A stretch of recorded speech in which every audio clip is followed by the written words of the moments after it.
सम्राट अशोक का नैतिक आचरण, क्रोध से करुणा तक की यात्रा। भारत के महान सम्राट अशोक केवल एक विजेता नहीं, बल्कि वो राजा थे जिन्होंने युद्ध भूमि में खून देखकर अपने जीवन की दिशा बदल दी। कलिंग युद्ध ने उन्हें भीतर तक हिला दिया। हजारों शव, टूटे परिवार और रोती हुई माँओं को देखकर अशोक ने पहली बार महसूस किया, जीत वो नहीं जिसमें लोग मर जाएं, सच्ची विजय वो है जिसमें मनुष्य का हृदय जीता जाए।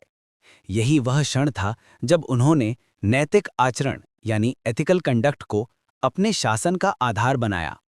1. क्रोध से दूरी। सम्राट अशोक कहते थे, क्रोध क्षणिक होता है, पर उसका परिणाम स्थायी। उन्होंने अपने जीवन से क्रोध को हटाया और शासन में शांत, न्यायपूर्ण और विवेकपूर्ण निर्णय लिए। 2. ईर्ष्या और अभिमान का त्याग। अशोक जानते थे कि राजा का अहंकार पूरे राष्ट्र को पीड़ा देता है, इसलिए उन्होंने अभिमान छोड़कर जनता के सेवक के रूप में खुद को स्थापित किया।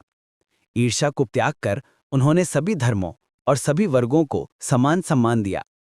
3. निष्ठुरता का अंत, करुणा की शुरुआत। कलिंग के बाद उन्होंने हिंसा को त्याग दिया और कहा, अब तलवार नहीं, धर्म मेरे राज्य को चलाएगा। उन्होंने पशुओं की हत्या रोकने के आदेश दिए, कैदियों को दया दिखाई और जनता के दुख सुख जानने के लिए धम्म महामात्र नियुक्त किए। 4. नैतिक शासन की स्थापना। अशोक ने पूरे साम्राज्य में धम्म स्तंभ यानी एडिक्ट्स लगवाए, जिन पर लिखा था, माता पिता का सम्मान, सत्य और दया, क्रोध पर नियंत्रण, सभी प्राणियों के प्रति करुणा, धार्मिक सहिष्णुता।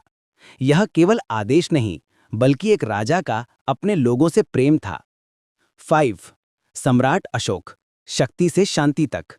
उन्होंने दुनिया को दिखाया कि राजा की महानता उसकी सेना से नहीं, उसके नैतिक आचरण से होती है। आज भी अशोक का संदेश यही कहता है, क्रोध छोड़ो, अभिमान छोड़ो, शांत जीवन ही महान जीवन है।